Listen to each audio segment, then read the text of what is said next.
A very pleasant good morning, dear readers. Welcome back to my channel, English Mentor. Today we are going to analyze the editorial of 21st April. So let us start this editorial in detail. The title of this editorial is Managing an Upheaval. देखो upheaval का जो meaning होता है, इसका meaning होता है a violent disturbance, जिसका मतलब होता है उथल पुथल, राइट। बहुत ज्यादा जब कोई चीज डिस्टर्ब हो जाती है उसको हम बोल सकते हैं upheaval, right. Managing an upheaval on universal vaccination. तो अब इंडिया के अंदर जो कोविड का जो वैक्सीनेशन प्रोग्राम है उसके अंदर बहुत ज्यादा चैलेंजेस आ रहे हैं, वो बहुत ज्यादा डिस्टर्ब हो चुका है। और वैसे भी इंडिया के अंदर अभी कोविड-19 की जो सेकंड वेव चल रही है उसने पूरा का पूरा जो वैक्सीनेशन प्रोग्राम है इंडिया का उसको क्या करके रख दिया, उसको डिस्टर्ब करके रख दिया है। तो इसी बात को ध्यान में रखते हुए हम इस एडिटोरियल को स्टडी करने वाले हैं। So let us start this editorial in detail. देखिए, a combination of panic, a combination का मतलब है संयोग, और पैनिक डर एंड पब्लिक प्रेशर, लोगों का जो प्रेशर है, एंड कॉम्प्रीहेंशन का मतलब हो गया समझना, अंडरस्टैंडिंग ऑफ मैग्नीट्यूड का मतलब हो गया, आप बोल सकते हैं मैग्नीट्यूड का मतलब वास्टनेस, जिसको विशालता ऑफ द क्राइसिस किसके लिए यूज किया, कोविड-19 के लिए। मतलब कोविड-19 का जो एक मतलब ये दौर चल रहा है जिसकी वजह से पैनिक बना हुआ है, लोगों में डर बना हुआ है, लोगों का प्रेशर है, समझना होगा इसकी मैग्नीट्यूड को, इसकी विशालता को, इसके सीरियसनेस को। कोविड-19 की जो सीरियसनेस है, इन सभी ने एक कॉम्बिनेशन बना लिया, एक संयोग बना लिया दैट इंडिया इज इन। और इस पर्टिकुलर क्राइसिस के अंदर इंडिया में फिलहाल सफर कर रही है। seems to have prompted का मतलब उकसाना the center to authorize vaccine to anyone above 18। और ये सारे के सारे ये जो फैक्टर्स को देखते हुए तो इंडिया है उसने क्या डिसाइड किया है कि वो फिलहाल अथोराइज करेगी, वैक्सीन को अलाउ करेगी। किनके लिए? अभी तक जो वैक्सीन लग रही थी 45 से अबव जितने भी मतलब लोग थे उनको वैक्सीन लग रही थी, लेकिन अब इंडिया ने इन सर्कमस्टेंसेस को देखते हुए ये बात का डिसीजन लिया है कि वो क्या करेगी, अथोराइज कर देगी, जो भी मतलब 18 अबव होंगे उस सभी को क्या लगेगी, वैक्सीन लगेगी, right. And give states more control over procurement. तो प्रोक्योरमेंट का मतलब हो गया देखो एक्वायरमेंट, खरीद, और साथ के साथ मतलब स्टेट को ज्यादा पावर दी जाएगी जिससे कि वैक्सीन की खरीद कर सके, उसमें सेंटर का कोई ज्यादा इंटरफेरेंस नहीं रहेगा। This is despite the problem, और ये जो ऐसा हो रहा है डिस्पाइट द प्रॉब्लम के बावजूद भी इन स्केलिंग ऑफ द प्रोडक्शन। हालांकि प्रोडक्शन के अंदर क्या है, प्रोडक्शन तो बढ़ रहा है लेकिन उसके बावजूद भी मतलब ये प्रॉब्लम हमें दिखाई पड़ रही है। And in the supply and management of vaccine amid the surge in the cases. हालांकि वैक्सीन का जो है ना, वैक्सीन का प्रोडक्शन है वो तो बढ़ रहा है लेकिन उसके बावजूद भी surge in the cases, surge का मतलब हाइक इन द केसेस। लेकिन फिलहाल इंडिया के अंदर कोविड-19 का जो सेकंड वेव चल रहा है, हालांकि प्रोडक्शन तो बढ़ रहा है लेकिन उसके हिसाब से नहीं बढ़ रहा जिस तरीके से अब नंबर ऑफ केसेस मतलब इंडिया के अंदर सेकंड वेव के अंदर कोविड के बढ़ रहे हैं, उसके हिसाब से जो प्रोडक्शन है वो नहीं बढ़ रहा है। The step could not have been easy to take, और मतलब ये जो स्टेप लिया जाना कि अभी 18 साल से ऊपर के सभी को, जो 18 साल से ऊपर के सभी को वैक्सीन लगेगी, ये जो स्टेप है वो इतना आसान नहीं है, इसको फॉलो करना इतना आसान नहीं रहेगा। फॉर वन, जहां तक बात की जाए, for example the process initiated by the government, और ये जो प्रोसेस था, ये प्रोसेस गवर्नमेंट ने स्टार्ट किया था अर्ली इन जनवरी के अंदर स्टार्ट किया था to expand India's manufacturing capacity. और ये डिसीजन लिया था जनवरी के अंदर कि इंडिया के अंदर जो वैक्सीन कैपेसिटी है कोविड की उसको बढ़ाया जाएगा, उसको एक्सपेंड किया जाएगा। वो अंडर अजम्पशन का मतलब मान्यताएं, that would be at least August before vaccine could be fully opened up for all। हालांकि ये जो डिसीजन लिया गया था, ये डिसीजन लिया गया था जनवरी के अंदर, लेकिन उसके बावजूद ये सिर्फ अजम्पशंस थी, और अगर सारी चीजों को कंक्लूड किया जाए इट वुड बी एटलीस्ट अगस्त। और ये जो अगस्त तक की कहानी रहेगी, मतलब जनवरी के अंदर डिसीजन लिया गया था लेकिन अगस्त से पहले vaccine could be fully open for all.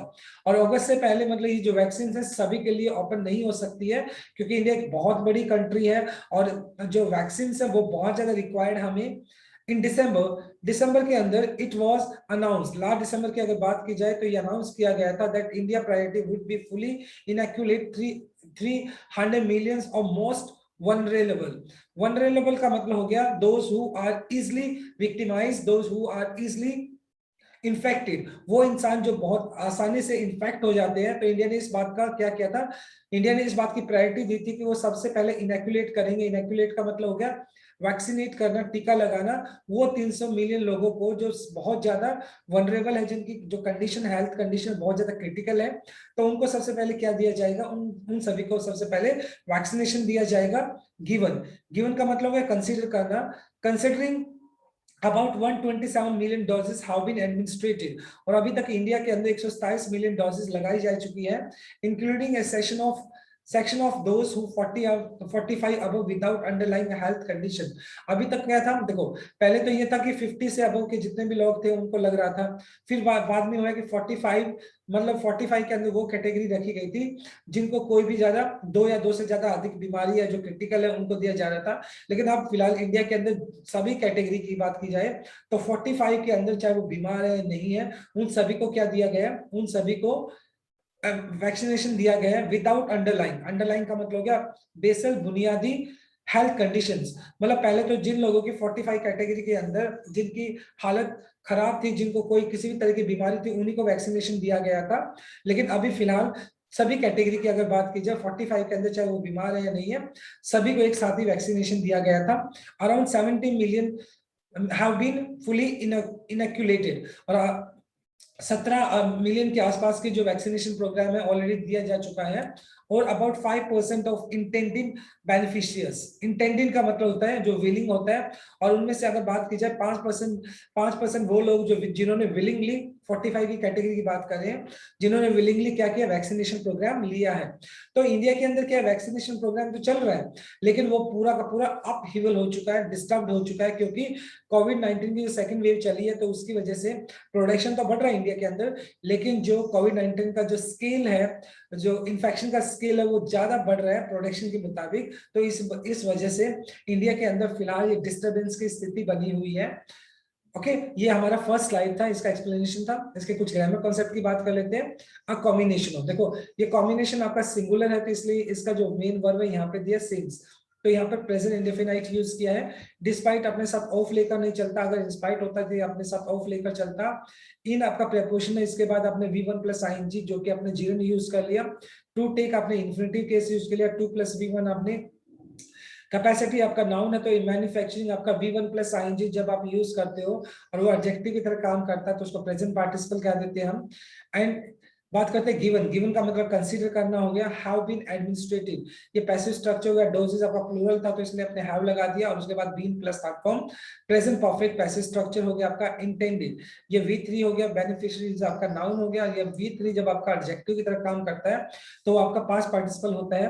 Blue colour में आपके मेन क्लॉज, प्रिंसिपल क्लॉज या इंडिपेंडेंट क्लॉज है। पर्पल कलर में आपके फ्रेजेस है, एंड ग्रीन कलर में आपके डिपेंडेंट या फिर सबऑर्डिनेट क्लॉज है। Let's move on to our next slide. At the optimistic rate of 3 million doses a day, optimistic का मतलब हो गया होपफुल, आशावादी जिसको आप बोलते हैं। हालांकि इंडिया के अंदर फिलहाल क्या है कि मतलब एक दिन के अंदर 300 मिलियन डोजेस दी जा रही हैं। It would take at least 260 days for today for every adult to get at least single dose shot. और अगर इसी पेस से इंडिया चलती रही तो कम से कम 260 दिन लग जाएंगे हर एक इंडिविजुअल, अगर बात की जाए अडल्ट जो कि 18 साल से ऊपर के जितने भी हैं, उन सभी को एक सिंगल डोज मिलने में, एक सिंगल शॉट मिलने में कोविड की वैक्सीन का, तो 260 दिन के करीब लग जाएंगे। इस तरीके से अगर इसी पेस से इंडिया आगे बढ़ती रही। 8 months ago, 8 महीने पहले, इंडिया ने स्टार्ट किया था a decline in daily infection to extend, यानी काफी हद तक इंडिया के अंदर 8 महीने पहले क्या था, काफी हद तक इंडिया के अंदर जो नंबर ऑफ केसेस थे कोविड के, उसमें बहुत ज्यादा कमी आई थी। दैट बाय जनवरी, और ये टाइम कब का था, वो जनवरी के आसपास का टाइम था। India's leadership itself going by it's on policy action, और जहां तक इंडिया की जो पॉलिसी है ना, इंडिया की जो लीडरशिप है वो खुद ही चल रही है, इसके ऊपर कोई एक प्रॉपर अटेंशन नहीं दी जा रही है। जो पॉलिसी है बस खुद ब खुद चली जा रही है। बिलीव दैट, विश्वास करना होगा, believe that a devastating second wave was unlikely. Devastating का मतलब हो गया कहीं ना कहीं आपका ड्रेडफुल। सेकेंड वेव वो अनलाइकली। और कहीं ना कहीं अगर इंडिया की जो पॉलिसीज है उनको बहुत प्रॉपर तरीके से इंप्लीमेंट किया जाता तो डेफिनेटली जो अभी सेकेंड वेव जो बहुत ज्यादा डेवेस्टेटिंग हो चुकी है वो अनलाइकली होती है। अनलाइकली का मतलब क्या होता है? अनलाइकली असंभव होती, इम्पॉसिबल होती, तो उससे कहीं ना कहीं बचा जा सकता था अगर प्रॉपर तरीके से पहले प्लानिंग को एग्जीक्यूट किया गया होता। There is no other explanation, there is no other explanation, इसकी कोई दूसरी व्याख्या नहीं है। Why India following the example of US and UK? अब समझ नहीं आ रहा कि इंडिया जो है वो यूएस और यूके का ही प्लान क्यों फॉलो कर रही है। Did not tie up orders to inoculate most of its adult, did not tie up का मतलब फॉलो करना, यहाँ पर inoculate most of its adult within adults within this year। मतलब अब यहाँ पर बात करें, India did not tie up orders to inoculate most of its adult within this year। मतलब इसी साल के अंदर इंडिया को क्या कर देना चाहिए था, जो मोस्ट ऑफ जो अडल्ट्स हैं उनको क्या कर देना चाहिए था, इनैक्युलेट कर देना चाहिए था। क्योंकि अभी इंडिया ने क्या किया था, सेक्शन वाइज इनैक्युलेशन किया था, वैक्सीनेशन किया था। पहले 60 की कैटेगरी की बात की गई, फिर 45 की कैटेगरी की बात की गई। तो इसी तरीके से इंडिया को क्या कर देना चाहिए था स्टार्टिंग से ही। जैसे अगर बात की जाए यूएस और यूके के अंदर, तो उसने क्या किया, उन्होंने यूनिवर्सल वैक्सीनेशन प्रोग्राम किया था, एक साथ सभी को वैक्सीनेशन का काम किया। तो इंडिया को भी ऐसा ही करना चाहिए था। इंडिया ऑल्सो अप्लाइड, इंडिया ने क्या किया, अलग अलग तरह के डिफरेंट स्टैंडर्ड्स अप्लाई किए। इंडिया ने अलग अलग स्टैंडर्ड्स अप्लाई किए, waiving critical trials for Covaxin. और जहां तक कोवैक्सीन जो कि इंडियन वैक्सीन है, उसका जो थर्ड फेज का जो ट्रायल होना था उसको वेव कर दिया। वेव का मतलब रेलिक्विंच, रेलिक्विंच का मतलब छोड़ना। उसने थर्ड फेज का जो ट्रायल होना था कोवैक्सीन का उसको भी छोड़ दिया। बट हैविंग स्ट्रिंजेंट, स्ट्रिंजेंट का मतलब हो गया बहुत ज्यादा रिजिड, कठोर रिक्वायरमेंट, यानी इंडिया का बहुत ज्यादा रिक्वायरमेंट है फॉर फॉरेन कंपनीज। अब इंडिया को फॉरेन कंट्रीज जो फॉरेन जो वैक्सीन है उसकी बहुत ज्यादा रिक्वायरमेंट है। The supply are the inadequate, और इंडिया के अंदर फिलहाल सेकंड वेव चल रहा है और उसकी वजह से जो सप्लाई है जो किसकी बात की जा रही है, तो जो कोविड की जो वैक्सीन है उसकी जो सप्लाई है वो इनएडुकेट है, इम्प्रॉपर है, प्रॉपर तरीके से नहीं है। जिस तरीके से नंबर ऑफ केसेस आ रहे हैं उसके हिसाब से वैक्सीन नहीं है, तो ये इनएडुकेट है, प्रॉपर नहीं है। The second wave the hospitalization and medical oxygen crisis. अब जो हॉस्पिटलाइजेशन की अगर बात की जाए तो सेकंड वेव में क्या है, हॉस्पिटल्स के अंदर बेड्स की कमी है। मेडिकल ऑक्सीजन क्राइसिस, अब पीछे क्या हुआ था कि ऑक्सीजन की ही कमी रह गई। तो इस तरह की बहुत क्रिटिकल कंडीशन है फिलहाल इंडिया के लिए, मेडिकल ऑक्सीजन भी क्राइसिस है इंडिया के लिए, हॉस्पिटल्स में बेड्स नहीं है। How derailed all the previously laid out plans. और ये सेकंड वेव ने क्या किया है, इंडिया का जो ऑलरेडी प्लान था उसको डिरेल कर दिया है। डिरेल का मतलब course to run off the track, पटरी से उतार देना। इंडिया ने अभी तक जो लेड आउट प्लान्स थे, जो प्लान्स इंडिया ने अभी बनाए हुए थे कोविड को इनकाउंटर करने के लिए, उसको फेस करने के लिए, लेकिन सेकंड वेव ने क्या किया, उसको पूरा का पूरा उस प्लानिंग को डिरेल्ड कर दिया है, उस पूरी की पूरी प्लानिंग को पटरी से उतार दिया, मिसमैच कर दिया है।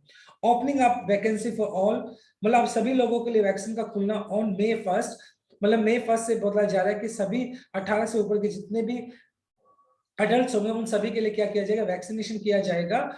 एंड लेटिंग स्टेट, और साथ के साथ ये बोला जा रहा है कि जो स्टेट्स है उनको नेगोशिएट का मतलब बातचीत करना, डील्स विद मैन्युफैक्चर, और स्टेट को पावर दे दी जाएगी कि वो जो मैन्युफैक्चरर्स उसके साथ अपनी डील कर सके। डज साउंड गुड, मतलब ये दिखने में तो बहुत अच्छा लगता है, लाइक गवर्नमेंट, मतलब ये दिखने में अच्छा लगता है क्या, लिसनिंग टू द पीपल, की गवर्नमेंट है वो लोगों की जो प्रॉब्लम्स है उनको सुन रही है। तो ये मतलब सेंटर का इस तरीके का डिसीजन लेना तो इस बात को दिखाता है कि कहीं ना कहीं गवर्नमेंट है लोगों की प्रॉब्लम को सुन रही है। But given the background of supply constraint, given का मतलब है कंसीडर, अगर हम कंसीडर करें, किस चीज को कंसीडर करें, background of supply constraint. Supply का मतलब यहाँ पे पूर्ति करना हो गया, कॉन्स्ट्रेंट का मतलब हो गया रिस्ट्रिक्शंस। लेकिन जो सप्लाई को लेकर जो रिस्ट्रिक्शंस लगाए गए, प्रतिबंध लगाए गए हैं अंटिल जून तक, देयर इज लाइक्लीहुड, इस बात की पॉसिबिलिटी है दैट, लाइक्लीहुड का मतलब possibility that the story of vaccine storage will surface only more acutely. और अगर इसी तरीके से जो सेकंड वेव का अगर कहर जारी रहा तो डेफिनेटली सी बात है, जो वैक्सीन की शॉर्टेज जो फिलहाल भी चल रही है, तो आगे आने वाले टाइम में वैक्सीन की स्टोरेज जो जो क्या होगी, शॉर्टेज होगी, विल सरफेस, सरफेस का मतलब स्प्रेड होना।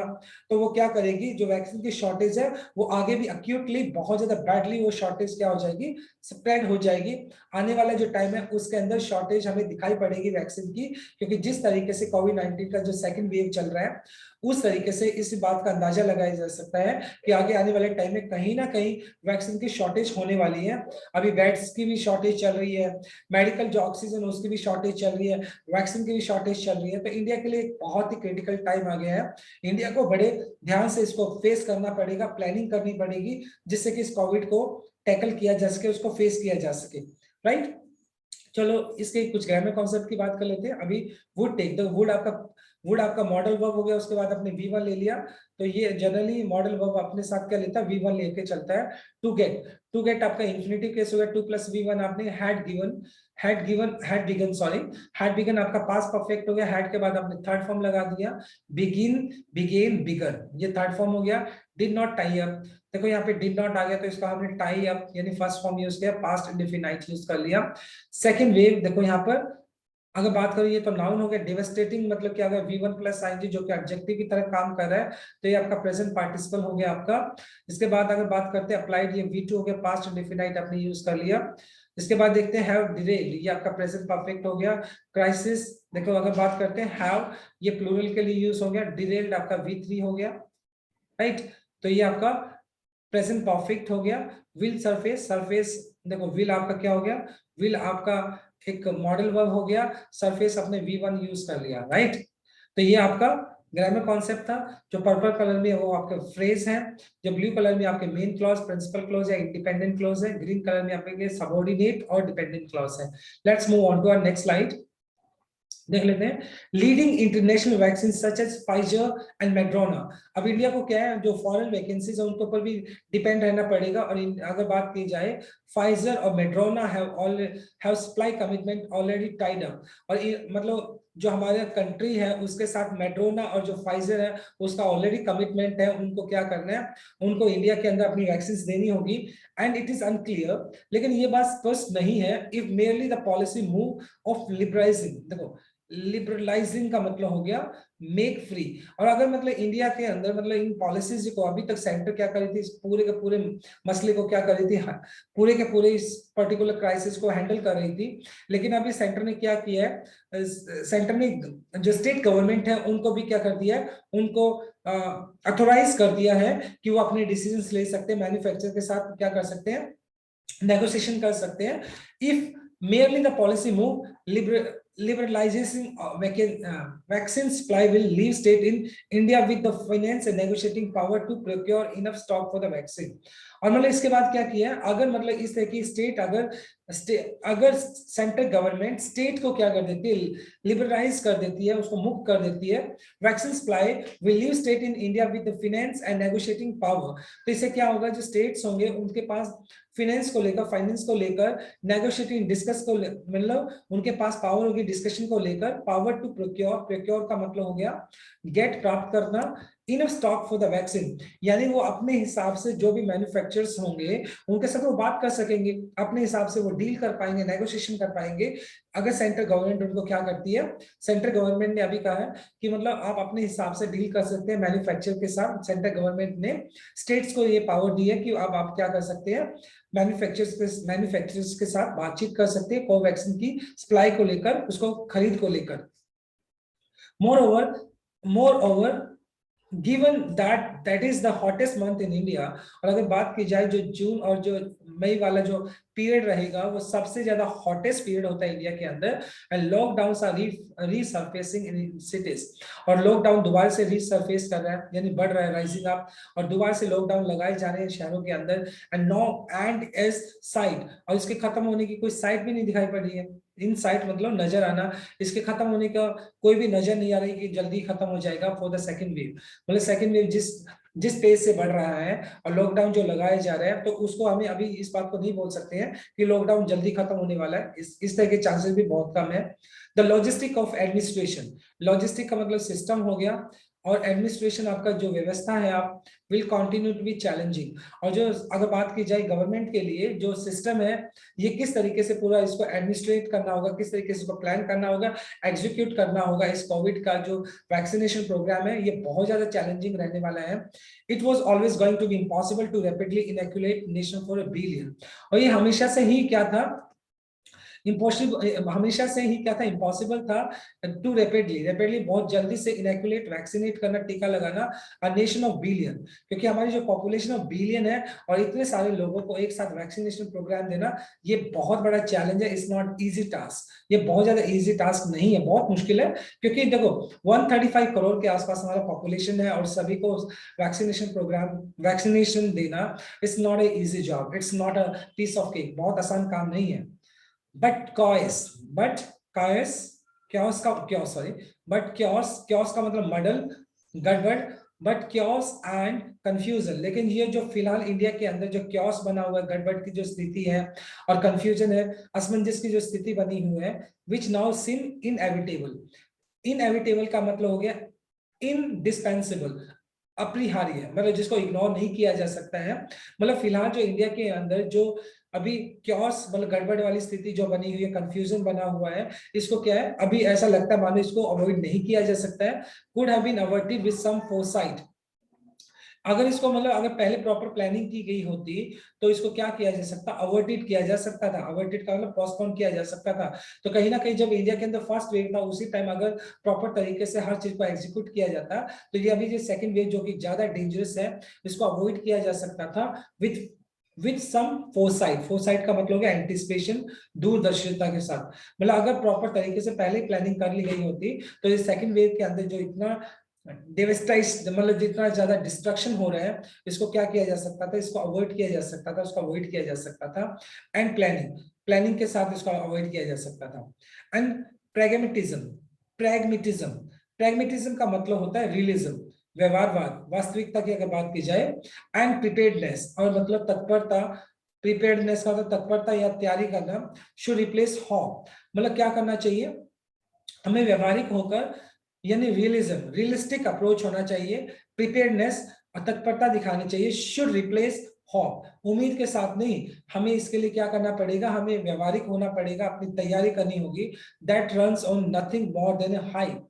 हाइप का मतलब हो गया publicise in exaggerated and often misleading manner, मतलब प्रचार करना, मिसलीड करना। लेकिन फिलहाल जो मतलब चारों तरफ जो एक मिसलीड किया जा रहा है, उसकी बजाय सरकार को क्या करना चाहिए, रियलिस्टिक होकर प्रिपेयर्डनेस दिखानी चाहिए, रियलिस्टिक होकर वास्तविकता में होकर उसको अपनी प्लानिंग करनी चाहिए, उसको रेडी रहना चाहिए, जिससे कि अभी जो सेकंड वेव आई है उसको उसको टैकल किया जा सके और हर एक सिंगल इंडिविजुअल को वैक्सीनेशन दिया जा सके। तभी इस कोविड को हराया जा सकता है, तभी इस कोविड का सामना किया जा सकता है, right. So this is an explanation of this particular article. Let us discuss the grammar concept of last slide. देखिए, ऑफ आपका प्रेपोजिशन हो गया, उसके बाद लिबरलाइजेशन, यहाँ पर आपका V1 प्लस ing आपने यूज कर लिया, तो ये आपका जीरेंड हो गया। उसके बाद टू प्रिक्योर आपका आपका इन्फिनिटिव केस होगा 2 प्लस V1। द हॉटेस्ट आपका सुपरलेटिव डिग्री हो गया यहाँ पर। आर सरफेसिंग ये आपका V1 प्लस ing जो कि आपने यूज किया प्रेजेंट कॉन्टिन्यूस के लिए। And could have been averted, देखो कुड हैव बीन अवर्टेड ये आपका पैसिव स्ट्रक्चर हो गया। कुड हैव बीन अवर्टेड इसको अवर्ट किया जा सकता था। और हैव के बाद आपने थर्ड फॉर्म, बीन के बाद भी आपने थर्ड फॉर्म लिया जो कि पैसिव स्ट्रक्चर है। शुड रिप्लेस, शुड आपका मॉडल वर्ब हो गया और यहाँ पर रिप्लेस आपका V1 हो गया। जनरली मॉडल वर्ब अपने साथ V1 लेकर चलता है। ब्लू कलर में आपके मेन क्लॉज, प्रिंसिपल क्लॉज या इंडिपेंडेंट क्लॉज है। ग्रीन कलर में आपके सबऑर्डिनेट और डिपेंडेंट क्लॉज है। और पर्पल कलर में आपका हो गया phrase. Okay, let's move on to next slide which is based on revision. अब रिवीजन की बात करते हैं। देखो, मैग्नीट्यूड होता है किसी चीज की विशालता, तो यहाँ पर इसको बोल सकते हैं वास्टनेस, ये हो गया इसका। इनएक्यूरेट मतलब होता है वैक्सीनेट करना, किसी को टीका लगाना। स्ट्रीजेंट का मतलब होता है रिजिड, बहुत ज्यादा कठोर जिसको आप बोलते हैं। इनएविटेबल जिसको इग्नोर नहीं किया जा सके उसको बोल सकते हैं इनडिस्पेंसिबल बोल सकते हैं आप। एंड प्रैग्मेटिज्म का मतलब है रियलिज्म, मतलब वास्तविकता या व्यवहारवाद की जब बात करते हैं तो उसको बोलते हैं, right. Let's move on to next slide which is based on common errors. देखते हैं।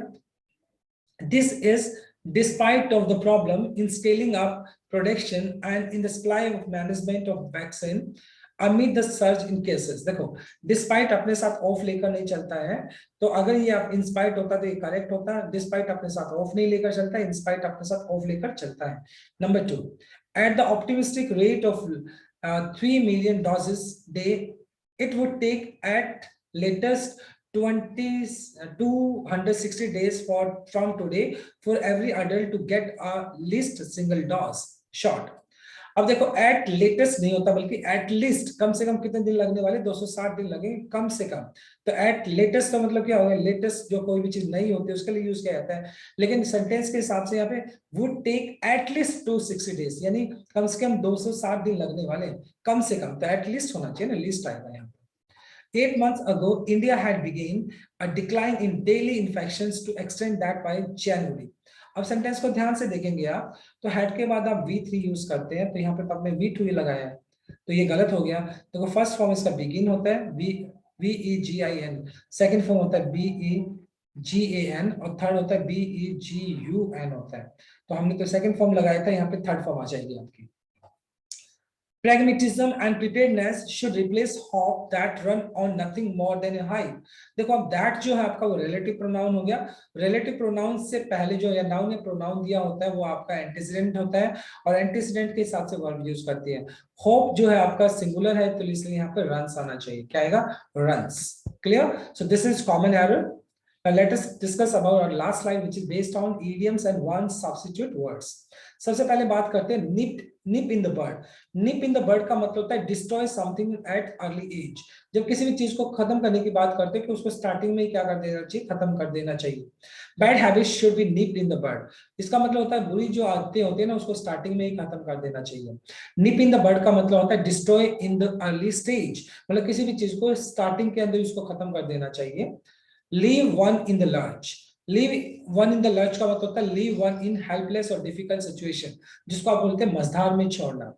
Selfish people always leave us in the lurch. जो मतलबी लोग होते हैं ना वो अक्सर हमें कहाँ छोड़ते हैं, मझधार में ही छोड़ते हैं। उनका मतलब पूरा हुआ वो हमें छोड़ जाते हैं। Leave one in the lurch का मतलब हो गया कहीं ना कहीं मझधार में छोड़ना, डिफिकल्ट सिचुएशन में छोड़ना। Gain ground का मतलब होता है become popular. Many new cricketers gain ground after playing IPL. IPL के अंदर जो नए जो क्रिकेटर्स आते हैं जनरली क्या होते हैं, पहले तो वो नए होते हैं, लेकिन जैसे आईपीएल खेलते हैं वो गेन ग्राउंड का मतलब बिकम पॉपुलर, बाद में वो पॉपुलर हो जाते हैं। ये आपके इडियम्स थे। अब बात कर लेते हैं वन सब्स्टिट्यूट वर्ड की। One who runs away from justice, एक ऐसा इंसान जो जस्टिस से क्या करता है, भागता है हमेशा, तो उसको आप बोल सकते हैं फ्यूजिटिव। क्या बोलते हैं इसको? फ्यूजिटिव बोलेंगे हम उसको, जो क्या करता है, जस्टिस से भागता है। One who is filled with excessive enthusiasm and religious matter, एक ऐसा इंसान जो enthusiasm जोश से भरा होता है, religious धार्मिक जो मैटर होता है उसको लेकर, मतलब बहुत ज्यादा पैशन के साथ भरा होता है, जोश के साथ भरा होता है, उसको बोलते हैं फैनेटिक। क्या बोलते हैं उसको? फैनेटिक बोलेंगे इसको, fanatic. One who believes in fate, एक ऐसा इंसान जो फेट में बिलीव करता है उसको हम बोलते हैं फेटलिस्ट। जो भाग्यवादी होता है, मतलब जो भाग्य में विश्वास करता है उसको हम बोलते हैं फेटलिस्ट। क्या बोलते हैं? फेटलिस्ट। So this is all about from this particular article. Thanks for watching this video. Please do like, share, comment and subscribe to my channel. So tomorrow I'll come with another video. Till then, bye bye, take care and have a nice day.